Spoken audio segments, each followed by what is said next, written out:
नमस्कार दोस्तों। जैसे जैसे मैं सिंधु नदी के शांत जल में अपनी नाव को बहा रहा हूँ, यह नदी मुझे प्राचीन सभ्यता के दिल में और गहराई तक ले जाती है। यह नदी अपने सतत प्रवाह से जीवन के निरंतरता का प्रतीक है। जैसे सिंधु घाटी सभ्यता के कला और शिल्प उनके जीवंत संस्कृति की पहचान है। आज जब मैं इन किनारों से गुजरता हूँ, मुझे यह एहसास होता है कि कला और शिल्प उनके दैनिक जीवन, उनकी मान्यताओं और उनकी पहचान का अभिन्न हिस्सा थे। उनके ये कलात्मक अभिव्यक्तियाँ केवल सजावट नहीं थीं, बल्कि उनकी संस्कृति और उनके चारों ओर की दुनिया से गहराई से जुड़ी हुई थीं। सिंधु घाटी सभ्यता के लोग अपनी अद्वितीय कला और शिल्प कौशल के लिए जाने जाते थे। चाहे मिट्टी के बर्तन हों या आभूषण, जटिल मूर्तियाँ हों या सजावटी मोहरें, उनकी कृतियाँ एक ऐसे समाज की झलक देती हैं जो सुंदरता, उपयोगिता और प्रतीकों को महत्व देता था। जब मैं अपनी नाव से इस नदी के किनारों को देखता हूँ, तो मैं उन हाथों की कल्पना करता हूँ जिन्होंने इन वस्तुओं को बड़े प्रेम और उद्देश्य के साथ गढ़ा होगा। सिंधु घाटी के लोगों के लिए कला केवल सौंदर्य के लिए नहीं थी, यह उनके जीवन का एक अभिन्न अंग थी, उनकी पहचान और उनके विश्वासों का माध्यम थी। सिंधु घाटी का मिट्टी का बर्तन, जिसे मैंने नदी के किनारों और पुरातात्विक स्थलों पर देखा है, व्यावहारिक होने के साथ साथ कलात्मक भी था। ये बर्तन, जो अक्सर महीन मिट्टी से बनाए जाते थे, भोजन, पानी और अनाज को संग्रहित करने के लिए उपयोग किए जाते थे, लेकिन इनके डिज़ाइन साधारण नहीं थे।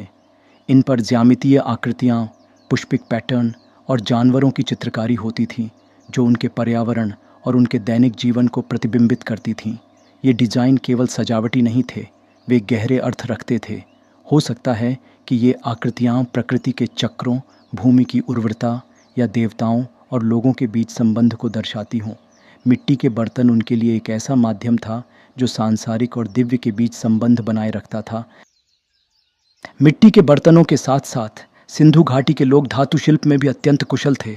विशेष रूप से उपकरण, आभूषण और अलंकरणों के निर्माण में तांबा और कांस्य का उपयोग विशेष रूप से उल्लेखनीय है।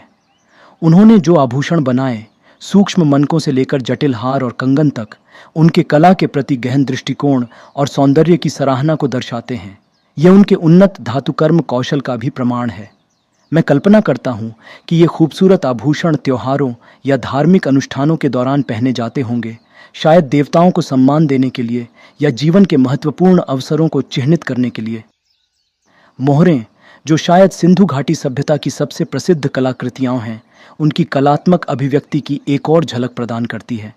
ये छोटी आयताकार वस्तुएं, जो स्टेटाइट या मिट्टी से बनी होती थीं, पशुओं, मानवों और प्रतीकों के चित्रों से जटिल रूप से उकेरी जाती थीं।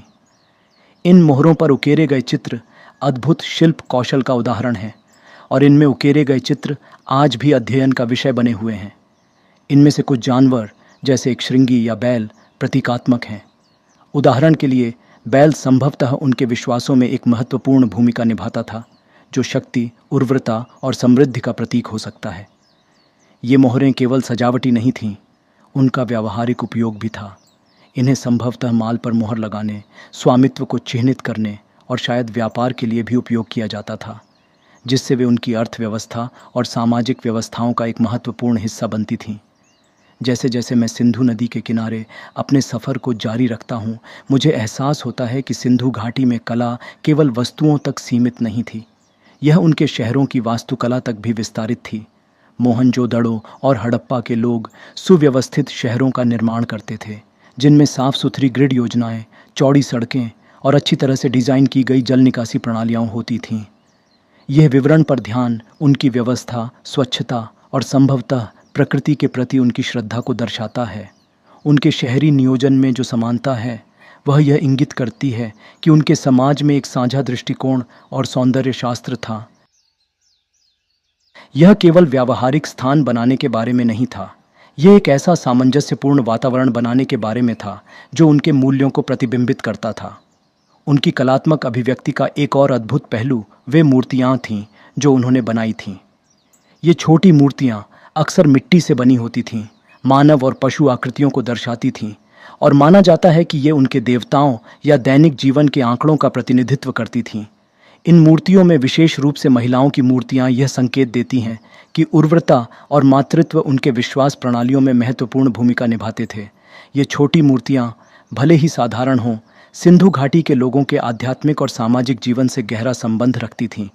इन मूर्तियों का हजारों वर्षों तक जीवित रहना उनके शिल्प कौशल और उनकी संस्कृति की स्थायी प्रकृति का प्रमाण है। जब मैं सिंधु नदी के शांत पानी में अपनी नाव चलाते हुए सोचता हूँ, तो मुझे यह एहसास होता है कि सिंधु घाटी के लोगों की कला और शिल्प केवल सुंदर वस्तुएं नहीं थीं, वे उनके समाज, उनके पर्यावरण और उनके विश्वासों का प्रतिबिंब थीं। प्रत्येक बर्तन, प्रत्येक आभूषण और प्रत्येक मोहर उस व्यक्ति की कहानी बताती है जिसने इसे बनाया, उनकी रचनात्मकता, उनके मूल्य और उनके विश्व के प्रति उनकी समझ।